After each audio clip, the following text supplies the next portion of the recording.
Thank you so much, Blair, and welcome everyone to part two of the diagnosis and treatment in speech language pathology using artificial intelligence tools. I know we got a chance to get very general overview of some of the information that we're going to cover today. We're going to get a chance to dive in a little bit deeper today, and you'll also get a chance to practice on your own. So I'm very excited about the opportunity to jump in and then review any questions that you might have. So, quick background and introduction for those of you who are joining for the first time today. I'm a speech language pathologist. I have over 18 years combined experience in a variety of settings. And I also received an AI fundamentals credential from IBM this year, as well as working toward additional just learning in terms of better understanding how best to integrate AI into clinical practice.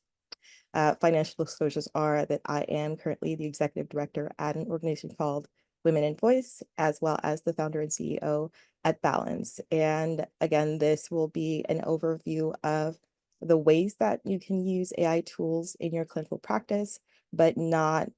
any promotion of a specific technology or program, product, or service. And so it's going to be really an opportunity for you to make your own decision about which tools best serve your purposes.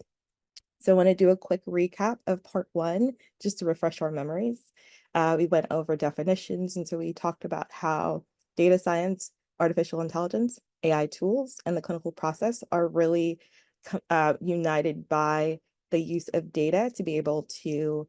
find out information, gain insights, to be able to make decisions, and to be able to make projections into the future. I want to make sort of an extra distinction about the difference between the concept of AI or artificial intelligence and AI tools. And so AI is a field of study that really looks at ways to make machines do what humans can do or simulate human intelligence. And the tools that are developed out of that industry or out of that technology is what we can use for a variety of purposes, including improving our clinical practice. And so what that means is that you've got the overarching field of artificial intelligence, and you've got lots of different tools that are out there in the market that can be used for lots of different things, depending on what it is that you would like to accomplish. And so AI is nothing new. It got really popular because of one AI tool, ChatGPT, but really there are so many tools out there. And as clinicians, we really have the opportunity to explore how all the tools that are available can be used to make us better clinicians, to help us learn more about the conditions that we support, and also help us better serve our clients. So again, that recap, the components of AI are neural networks, computer vision, natural language processing, machine learning, and deep learning. And all these different components have to do with the way that the AI tools receive data and the way that they process data and what the eventual output is. And so those functions of AI are perception, learning, pattern recognition, predictions, problem solving, and decision making. And all of these things are things that we do as clinicians during the clinical process. Also talked about the ethical considerations in the use of AI tools. And again, transparency, making sure that we understand how each tool that we are exploring for use was developed, the sources of data that the models were trained on, and how easy it is for us as lay people to understand how the input that we're putting into the tool resulted in a certain output, so that we can better understand how appropriate that tool might be for our use as clinicians. Again, we want to think about fairness, we want to think about privacy, and certainly we want to think about accountability and sustainability in terms of the organizations that are creating these tools, in terms of how we're using these tools, and in terms of how we are providing the information that we have to the clients that we work with so that they understand how these tools are being used in their care. So we also talked about the clinical process, which again, regardless of which setting you're in, there's a process of taking in information to better understand what the concerns and priorities of the client or client's caregiver is. We're conducting an evaluation to better understand what the need is, if there is a need, and then formulating a treatment plan to be able to identify how to address the need, address the deficits, and then monitoring as we're delivering care, how the client is progressing and responding to the intervention, and then ultimately leading to a point where we can make recommendations for discharge because they no longer need intervention, or they've gotten to a point where we cannot expect results, or we cannot expect a sort of positive response to the intervention. So what we're going to do today in terms of diving a little deeper is we're going to review a couple of case studies. And the purpose for doing this is so that we can identify the types of tools that would be appropriate, that could be used to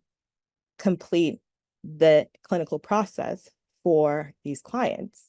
And again, because there are so many tools and it's really very dependent on what you want to use those tools for, we're not going to be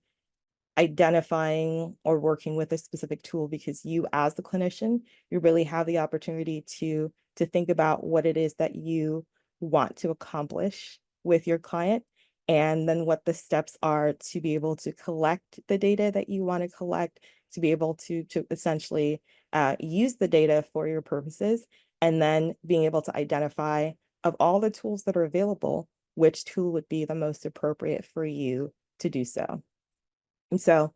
with this case study, this is a pediatric case. We have Anna, who's a 2-year-old girl that lives at home with her mother and father, and both parents work outside the home full time, and Anna goes to daycare. And she does not use words or sounds independently to communicate and is not yet imitating words or actions. Her parents are concerned that she's showing signs of autistic disorder, particularly those related to repetitive behaviors such as spinning, a lack of response to her name, and a hyper-focused interest in interacting with objects rather than her peers. So that's a very basic profile. And what we're going to do with this profile is we're going to walk through the clinical process with the intent of identifying what the steps are to ensure that we are serving this client and serving the caregivers, and then identifying which tools would help to make the process more streamlined and ensure the accuracy of the results in the process that we go through. So I'm going to give a couple of minutes if anyone wants to take notes from this. This should also be part of your handout, but just in case you need that extra time, I'll give you a couple of minutes and then we'll move on to the next slide.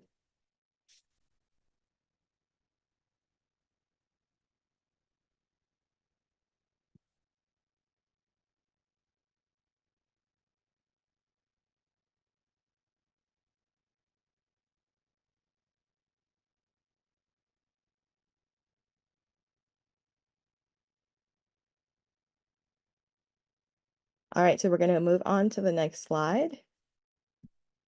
And this is an adult case study. And so if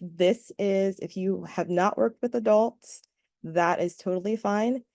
These are not real clients. And so this is really just an opportunity to think about some of the ways that we could use these tools, regardless of what population, regardless of what setting we're talking about. So we have James, who's a 60-year-old man, who lives at home with his wife and primary caregiver. He's recovering from a stroke that resulted in short-term memory loss and word retrieval difficulties. He's often frustrated because he can remember facts and details from before his stroke, but has a hard time remembering more short-term things like his medication schedule, things that happened, once he got discharged from the hospital. And he appreciates everything his wife and nurse do to help him with day-to-day activities, but would like to regain his independence as soon as possible. And so one of the reasons why we have those two case studies kind of back to back is because it's really important for us to think about our patient or client first and what their needs are, and allow that to really be able to inform our next steps in identifying what tools we're going to use, the process that we're going to take on, and then how we are going to ultimately approach their ongoing care. And so in both of these case studies, you've got needs and you've got a desire for independence. And those are really things that, again, they are applicable across the board for all of our clients, regardless of where they are or what population they're a part of. There are things that they have a hard time doing, there are things they have difficulty doing, and that is impacting their ability to function, that's impacting their ability to be as independent as they would like to. And so what we really get to do as clinicians is to go through the finer details of each case to be able to identify how we want to customize the overall clinical process to better support them. So, as a reminder, what we're doing during the clinical process is we're going through a process first of identifying the context for the reason behind the referral. And there are a variety of different tools that we can use. There are a variety of different methods that we can go through to get that, but that is the purpose of the intake process. Similarly, the purpose of the evaluation process is to then be able to collect data on how the client is functioning within their day-to-day activities, how the client is functioning in terms of what we would expect. So if we're thinking about pediatrics, that means we're looking at developmental norms, or we're looking at standardized tools to be able to better understand what we would expect from a child that age. And certainly, as clinicians, we always want to be thinking about the variations that exist from each person to the next and factoring that into our process. In terms of treatment planning, the goal is for us to be able to take that data from the intake process, from the evaluation process, to be able to establish the goals that we want to set. So the things that the client is not yet doing, or the skills that they have lost that we want to help them to regain, or that we want to help them acquire. And then we're delivering the treatment based on the strategies that are evidence-based, based on really changes to the environment that the client is a part of.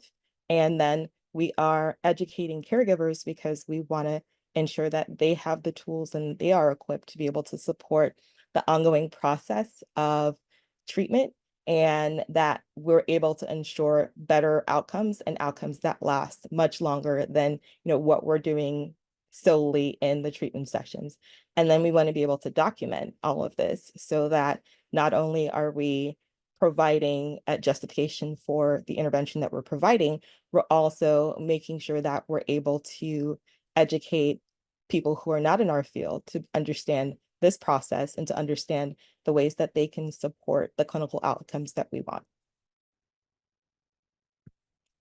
So when we're thinking about the AI tools for the clinical process, that means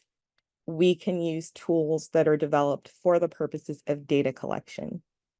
And so that could be anything from asking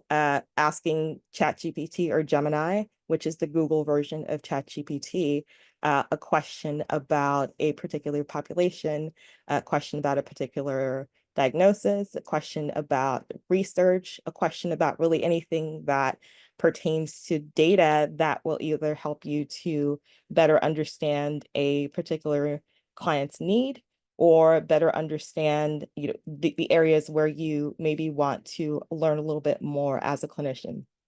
You can also use tools for data extraction. And the way that those tools work is that you would just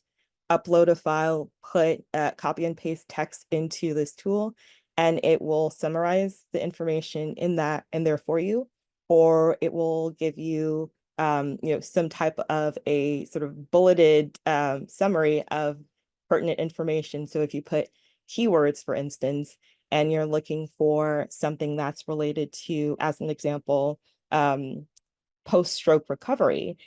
that tool can search for that keyword or that key phrase in as many documents as you upload to it, and then provide you with a list of sort of the relevant information. So then that means that you're spending less time, reading through, tons of articles, or less time just reading through, tons of documents, because you've identified the ones that have the key pieces of data that you're looking for.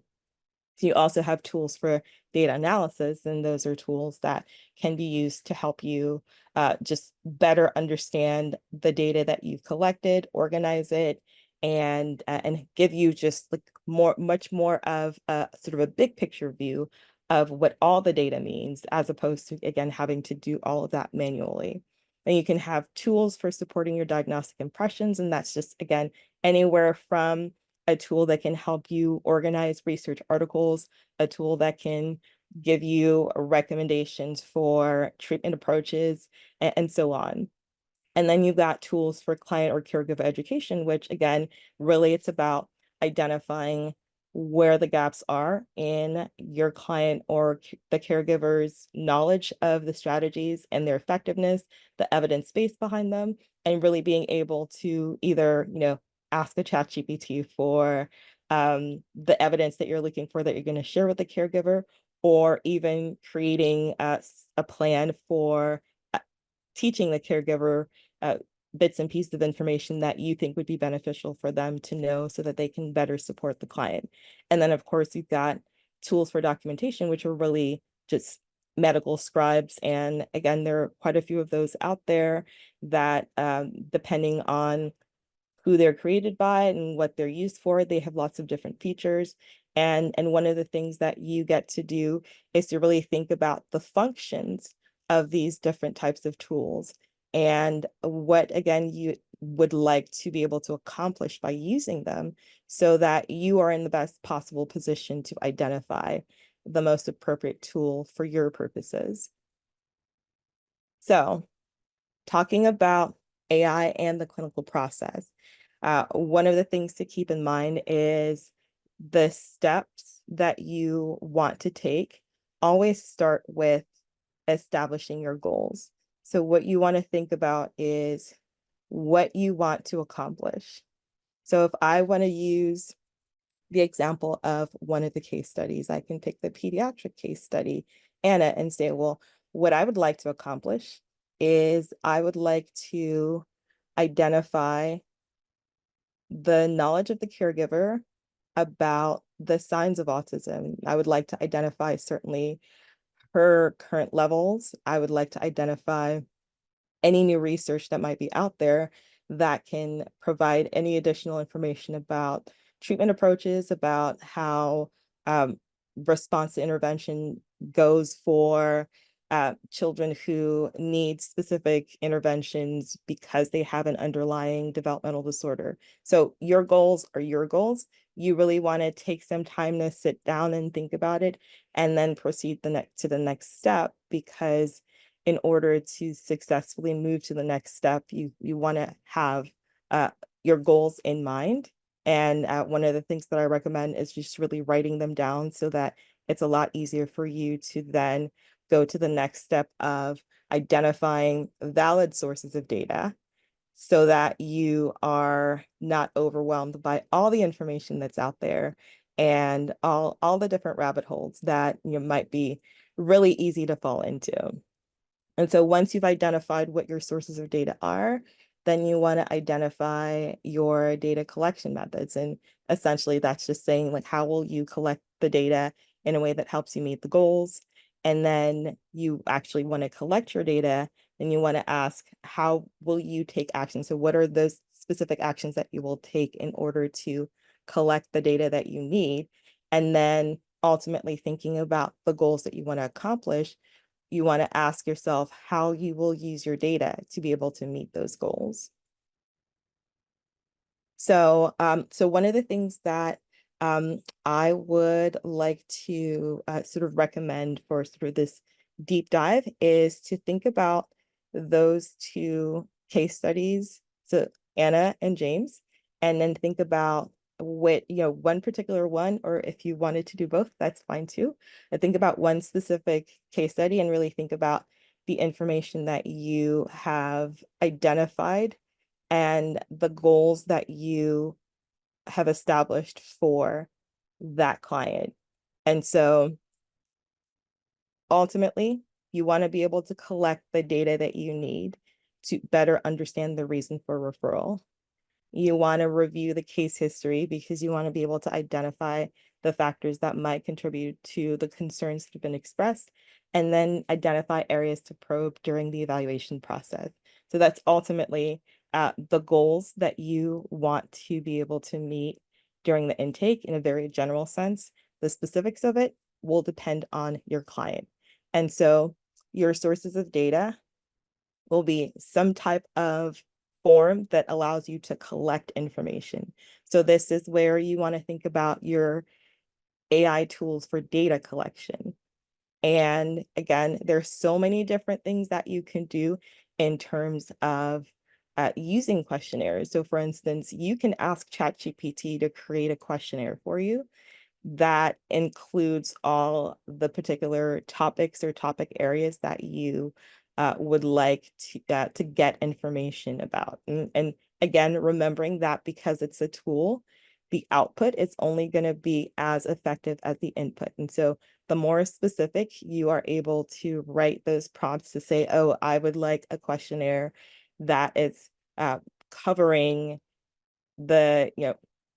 developmental milestones, or I would like a questionnaire that's covering daily routines, or,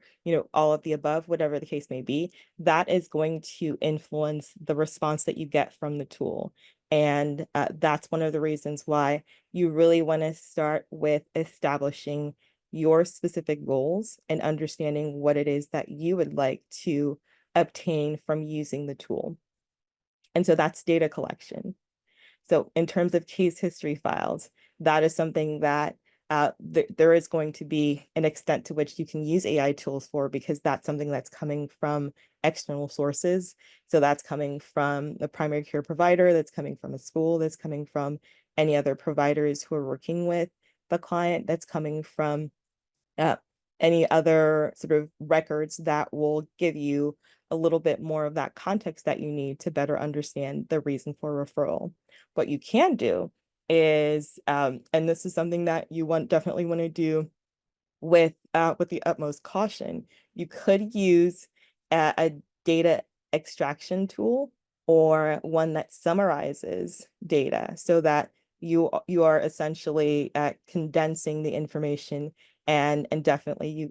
want to use it with caution, because it's never 100% accurate, and you want to be able to make sure that you're able to validate that the output that you've received from that tool matches the source of data that you are using to train that tool, because then you're in less of a position to miss information that could be really valuable for your process. And then another way that you can use AI tools during the intake process is just to support your own clinical knowledge. And so no one knows everything, and especially for those clinicians who are newer to the field, it can feel very overwhelming and feel like there's so many things that you not only don't know, but you don't know that you don't know. And one of the benefits of having tools that you can use for data collection is that you can ask directly a question to kind of get started with an understanding of what you may not know about that particular topic area. You can ask for resources that can help you identify ways to dive a little bit deeper to better understand a particular population, a particular diagnosis, a particular area, whatever it is that you have identified as being, possibly an area where you don't feel confident about your level of knowledge. And you can really think about that as something that you're doing in conjunction with consulting with supervisors, and certainly with other members of the clinical team if you work within a team, and other people who are knowledgeable in that area, so that this is not something that you're just sort of focusing on the use of an AI tool for, but you're just adding it to your repertoire of tools that you can use to be able to advance your clinical knowledge. One of the things that happens when you do this is that you really get this robust view of what the next step is, which is to identify how you're going to collect your data, and then be able to review and analyze it to be able to prepare for the evaluation. And so I've got this sort of overview of ways that you can collect case history information and current levels through the use of questionnaires. Again, that's something that you can use an AI tool to create, and it saves you so much time and having to, either get a template or copy and paste or do all these types of things that, may not necessarily suit your specific needs. And you get the chance to really customize the kinds of questionnaires that you can create by making your prompts as specific as possible. And then you can identify the case history information that is relevant to your process of evaluation, and then identify information that you might need to obtain in order to just better increase your knowledge of that particular population or topic area, whatever the case may be. And so at that point, you are in a great position to then take the action of sending questionnaires, sending forms, whatever the case may be, to caregivers and to the client if appropriate, and being able to identify which data is appropriate for the next step, which is to be able to then identify those areas that you would probe during the evaluation process. And so, again, as you collect the data, there are tools for data analysis that can help to simplify this process and cut down on the amount of time that you would take, or that it would take you, to be able to go through this process and sort of end up with a well-defined plan for your evaluation process. And so, if you follow the same steps, now you're thinking about how you've collected and condensed the data from the intake process, and you are preparing for the evaluation process, which really the goal is to be able to identify what the needs are and to be able to make recommendations for treatment that support the needs, and then to be able to document your findings and recommendations, and then share those findings and recommendations with the client or with their caregiver if that's more appropriate. And so the first step, you establish your goals. The second step is identify your sources of data. And so this is where you're going to intake forms, you're going to case history files, you're going to your clinical knowledge, and you're going to current research, which, again, there's a whole process where you get to identify which tools you can use to be able to extract the information that you need from these sources of data by supplying the tool with the data that you have collected, that you've identified and then collected. And so ultimately, when you are conducting an evaluation, there really isn't anything that an AI tool could do to make the diagnosis for you or to determine treatment for you, but certainly you can use AI tools to record, you can use AI tools to provide you with any additional information that will help you to make those diagnoses and make those recommendations for treatment. And this is one of the ways that Gemini or ChatGPT or some of the newer ones that are coming out can really be a resource, as well as some of the tools that are used for organizing research articles, because then if you are looking to really better understand a particular population or topic area, you get a chance to do that by diving into any current research that's out there to be able to better understand how it applies to your particular client. And then ultimately, through the process of evaluating the client, what you're doing is you're collecting data through your observations, through your use of standardized tools, and through your review of some of the other information that you collected during the intake. And putting that information together is really part of what you get to do as a clinician, and a part of how you apply your clinical knowledge to recognize that there is overwhelming evidence to support a particular diagnosis. And based on the nature of that evidence, it is information that helps you to then develop a treatment plan that's appropriate for that specific client. And so when you're at the point where you have collected this data and you have identified the areas where you might want to learn a little bit more about your particular clinical knowledge, then you have the opportunity to really identify those areas of intervention to support the client's needs. And so as you are reviewing some of that based on the case studies, one of the things that I recommend is to, again, as you've thought through the steps for the intake process and you've thought through the steps for the evaluation process, that you think about some of the specific pieces of information provided for those case studies and how you would get additional information to be able to get to this point where you are able or in a better position to identify the areas for intervention to support the needs that exist. And so, of course, with the case studies, I have not given you enough information to be able to really proceed beyond the evaluation because you would need to actually have data that you've collected from the way that the client responded, your observations of the client, the information that the parent and caregiver provided, and so on.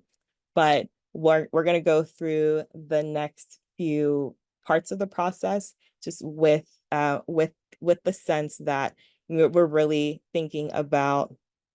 real clients that you might have encountered or are working with currently, so that as you're thinking about the process of providing treatment, as you're thinking about the process of delivering care and educating caregivers and documenting, you can start thinking about the tools that might be beneficial for you to use in sort of in real life. So as always, you want to start with step one, which is establishing your goals. And so the goals for treatment are always to be able to address deficits that are within our scope of practice. And so that's with communication and swallowing. And certainly there are so many different sub areas in that not everyone has sort of a confidence or the training that would allow them to work independently. And so that's really one of the things to think about with this process is first identifying the things that are within your scope of practice, and then being able to make recommendations for where clients might benefit from additional support, and then thinking about ways that as you continue to increase your clinical knowledge and your practice, you're able to then incorporate the process of addressing those deficits in the future. And so once you've created the plan and you've made recommendations for addressing deficits that are outside of your scope of practice, the next step is to document and share your treatment plan with the client or the caregiver, which means, again, you're thinking about what your sources of data are, which are the client's needs that you've identified and the client or the caregiver's priorities that you've identified, your clinical knowledge, and then evidence-based research. And so we are going back to the tools that you can use. Certainly, questionnaires that you develop using an AI tool could be a good source of data for you in terms of how you can send those over to the client or to the caregiver to get them completed. So in many cases, you'll find that you are in a better position to understand the client or the caregiver's priorities just through an interview where you wouldn't necessarily need to use a tool other than possibly one that just maybe records the conversation and transcribes it so that you can refer to it in the future. And certainly, as I mentioned before, when you're thinking about your clinical knowledge, any time that you have a question, anytime that you're not sure about something, you have the opportunity to utilize one of the tools for research or data collection to be able to define the parameters of your question and then at least get some information that gives you a starting point to be able to do further research, and certainly to be able to get to the point where you feel most comfortable with proceeding with the intervention. And so the goal is to ultimately decide how to support the deficits that have been identified, to be able to use the client or the caregiver's priorities as well as any relevant norms or standards to be able to create a treatment plan. And then based on the goals, the treatment plan, being able to ensure that your recommendations are in line with evidence-based research. And one of the ways to do that is by being able to use a tool to gather that evidence-based research. And certainly you can use tools to gather information about the client or caregiver's priorities. And you can also use just your interaction and interviewing to be able to get that information and reconfirm it, because it may change from time to time. And then once you get to the point where you have that completed treatment plan, being able to document and share it with the client or caregiver means that you could be using an AI scribe or another tool that is for recording, summarizing, and sort of sharing or disseminating information with other people. And we talked about this during the last presentation about really making sure that the tools that you are evaluating are HIPAA compliant and that you have patient or client consent to use those tools in the way that you would best see fit. And so when it comes to the treatment delivery, then your goals are to collect and analyze data on the client's response to intervention, to be able to document the client's response to intervention, and to be able to provide ongoing guidance and progress updates to the client or caregiver. This means that, again, you're using the treatment plan that you created to be able to understand how the client is progressing in response to the treatment. And so you are collecting their responses in real time. You're collecting data on their responses outside of treatment sessions. And you're also collecting data on the strategies that they're responding best to and that they're not responding best to, so that as needed, you have the opportunity to make updates to your treatment plan. And so this is a part where you really want to have access to ongoing feedback from the client or the caregiver, and be able to use that feedback in sort of best understanding how the client is responding to intervention.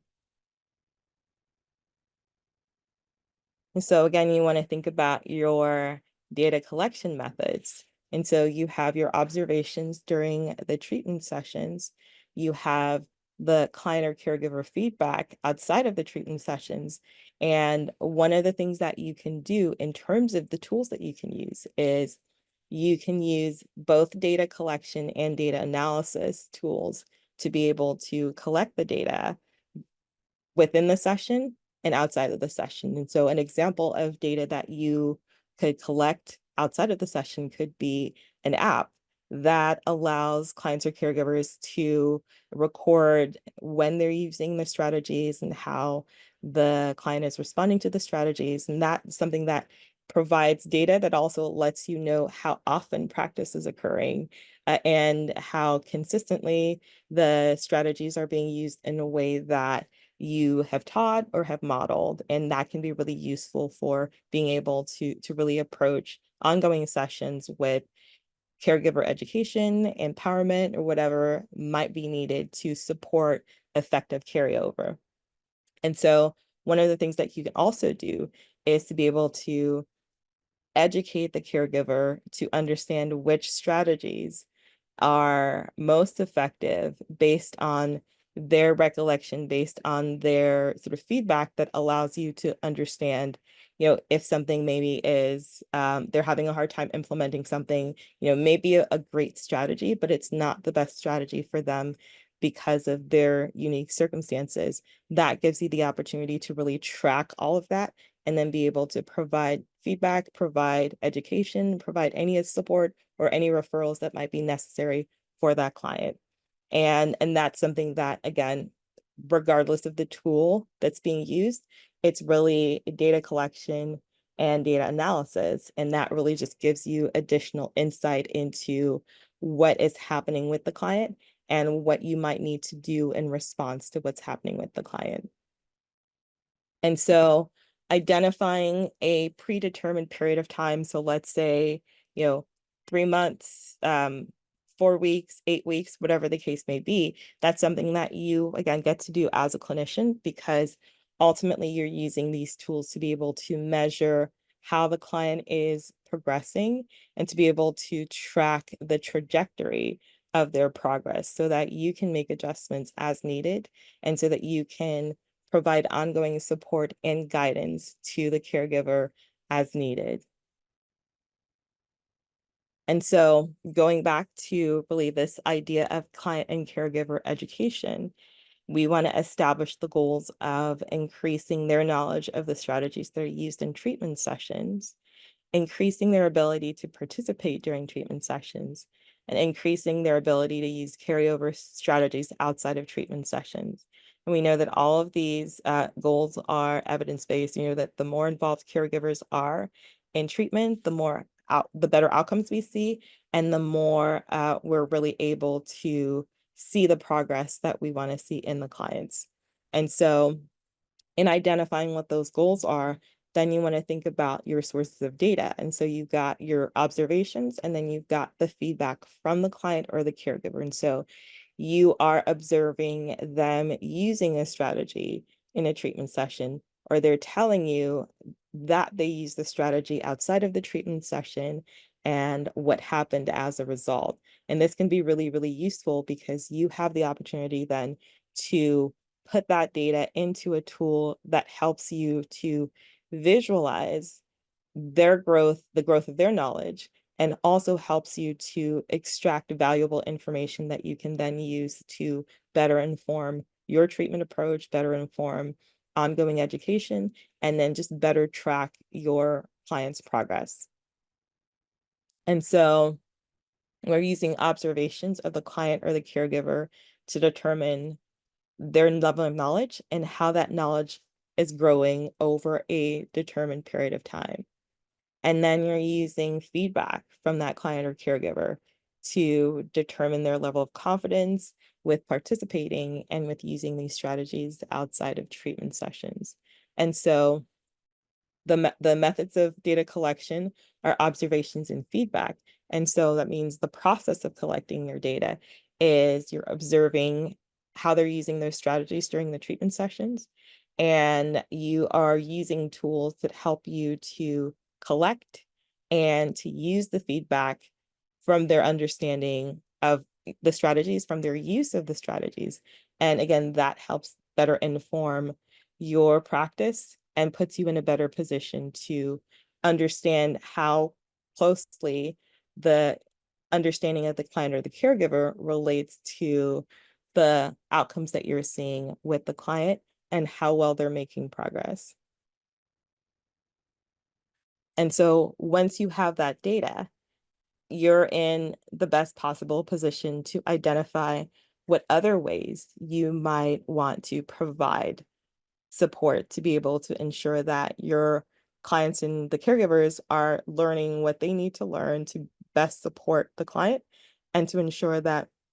you have the opportunity to make any adjustments as needed to the treatment plan based on the progress that the client is making, based on any changes or any new needs that come up, and also based on how you would like to move forward with that client in terms of additional sources of or additional avenues for client and caregiver education.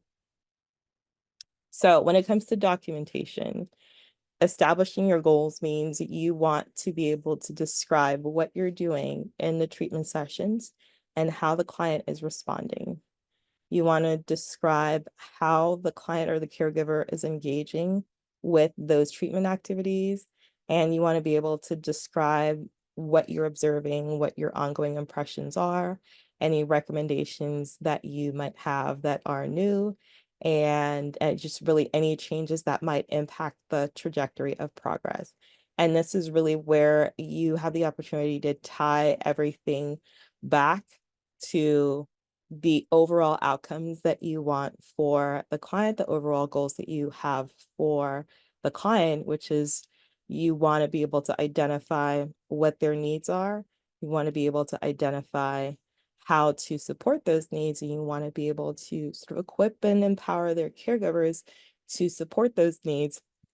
outside of the treatment session, so that you're not the only one who is sort of having to provide that support. And again, because there is such a strong research and evidence base for the outcomes that clients have when it's not just their clinician who's working with them, this is really one of the areas where you have the opportunity to really make a case for all of these different things through documentation. And so in terms of identifying your sources of data, again, you're thinking about your clinical knowledge. So your knowledge of best practices, your knowledge of the strategies, your knowledge of the client and their needs, your knowledge of the caregiver and what their needs are, and then really using the lens of the specific documentation standards and guidelines that you have to be able to identify which tools you can use and how you can move forward with ensuring that you have this process of documentation to meet these goals that you've set. And so in terms of identifying your data collection methods, and you're really looking at the use of client or caregiver feedback to identify how they're responding when you use these strategies in the treatment sessions. And then we've talked about being able to use a tool such as an AI scribe, which, if the client or the caregiver gives consent, there's an opportunity there to be able to record treatment sessions and then be able to use this AI scribe to be able to transcribe and also to be able to summarize, to be able to share information with the client or the caregiver after the session is ended, and also to be able to identify specific patterns. So an example of that could be if you, and this is assuming that you have consent to do this, if you have, let's say, 10 recordings of sessions every other week or every 3 or 4 weeks, where you are working on a particular target and using a particular strategy, but you could use a tool to record those sessions and then to extract the information that's specific to the strategy that's being used and the client's response, and then compare it with the use of another strategy, and then be able to present that or document that to demonstrate how effective one strategy is over another. And so that's just an example. And it really, again, goes back to thinking through what it is that you as a clinician would like to accomplish, and then thinking about the functions of these particular tools and which tool would be the most effective for what you want to accomplish. And so the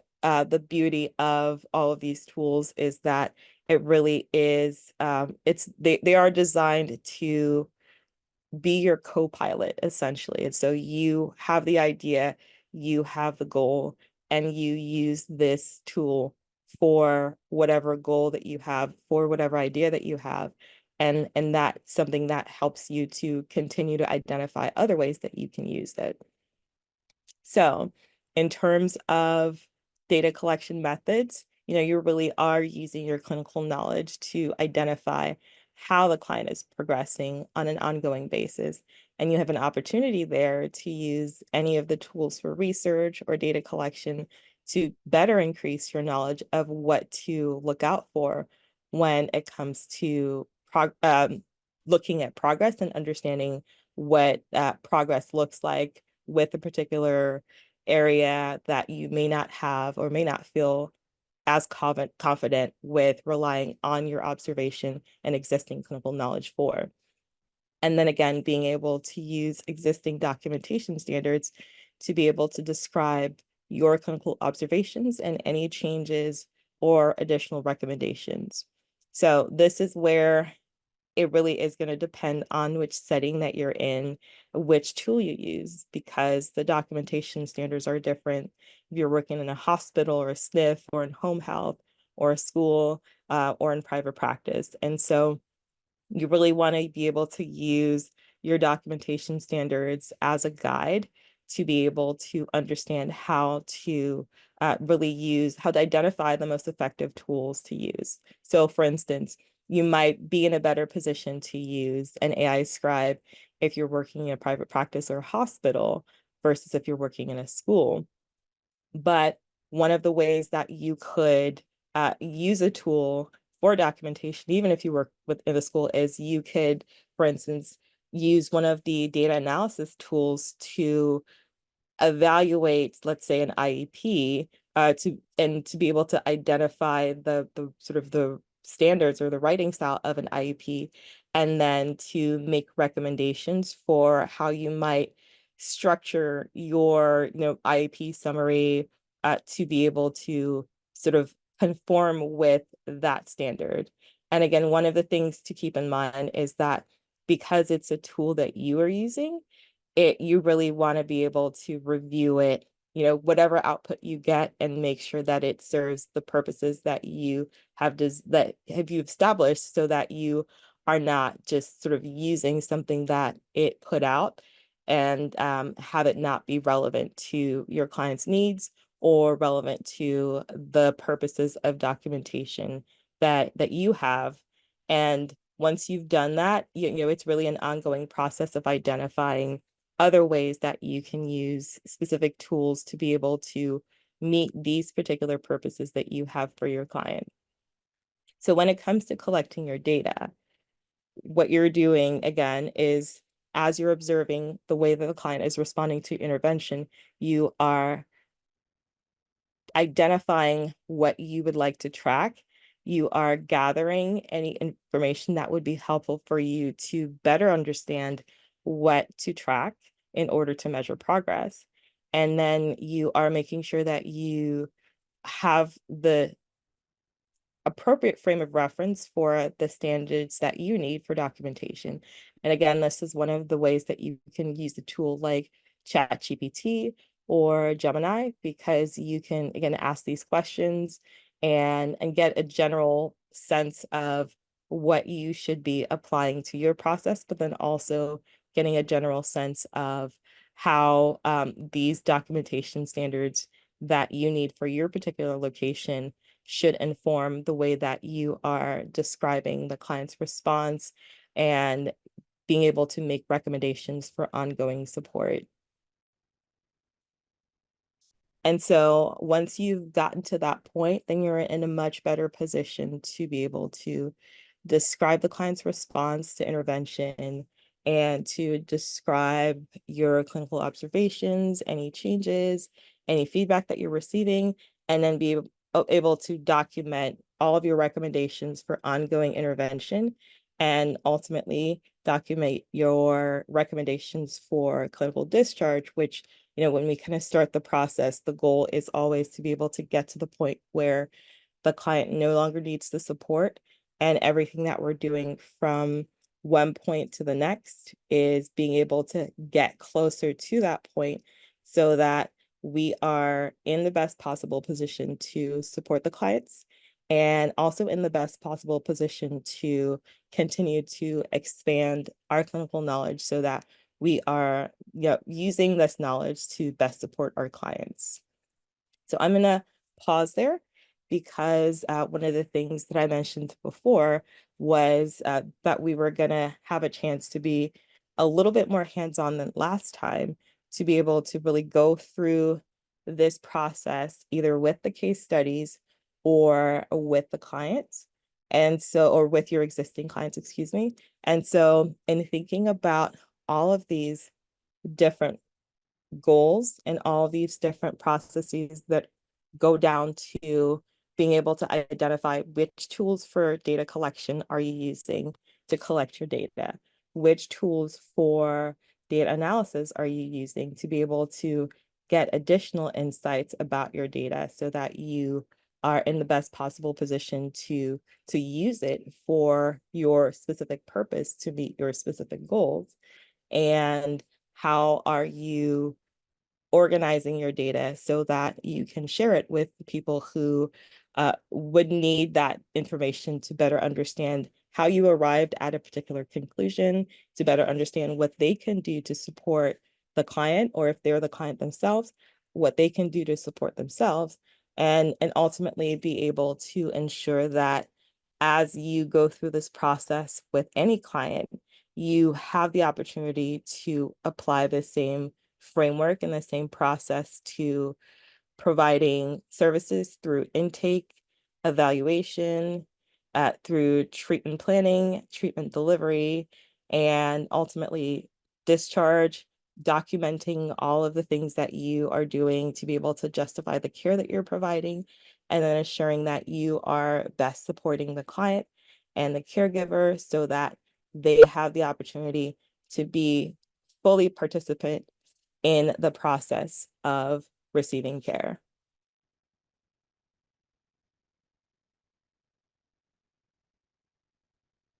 And so here are my references. And I know we only have a few minutes left, but I do see some questions. So I will go ahead and review those questions.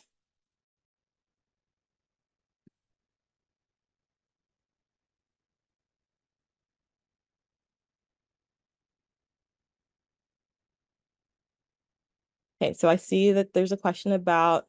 uh, a link to free and low-cost tools or specific tools to get started. I'm happy to provide a list, sort of a general list that might be helpful. But again, there's so many tools and there are so many different purposes that it really comes down to what you want to be able to accomplish with the tools, and also in sort of in lieu of recommending a specific tool that may not work for you, you really get the opportunity to do the research. You can ask ChatGPT also, or Gemini, but that really provides you with not only a general list, but a way for you to then take those next steps to identify how you want to use these tools. And so, of course, this is in no way an exhaustive or comprehensive overview, because there's so much to AI and there's so many specifics, so many details, and so many things that, I could not possibly cover in an hour. But if you have any questions that you want to send me an email about, there's my email right there. Again, I encourage you to sort of dive deep into AI itself and just learn a little bit more about how it works, the tools that are out there, and really start to develop your own sort of repertoire of tools that you would find helpful and useful in your practice. And keeping in mind these guidelines are really to help you sort of narrow that focus so that you're not going, you're not chasing down rabbit holes of tons of tools, because again, there's so many out there, and you want to think about the things that you want to accomplish and then identify the specific types of tools that can help you accomplish it. And then, kind of go down that list to say, well, now that I've identified that I need a data collection tool or a research tool, here is the list of research tools that I can look through and identify which would be the most appropriate for me.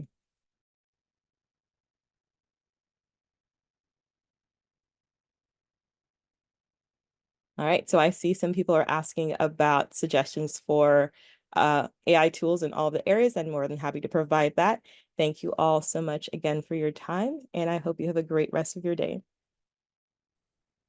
Thank you, Deborah, for everything. Like we talked about, we will be conducting that Q&A session on August 29th at 12 p.m. Central Time. So you will be getting an email soon where you can register for that Q&A session and also submit questions that you would like for Deborah to discuss. This Q&A session will not be offered for ASHA CEUs. But if you'd like to earn ASHA CEUs for today's session, remember to complete the assessment that was sent. You'll be redirected to the post-session page once this webinar ends, and the link will be included in the follow-up email that will go out tomorrow. Here, you will be able to access the survey and assessment. The assessment must be completed at 80% or better and will remain open for 1 week. Thank you all for attending, and we hope you have a great day.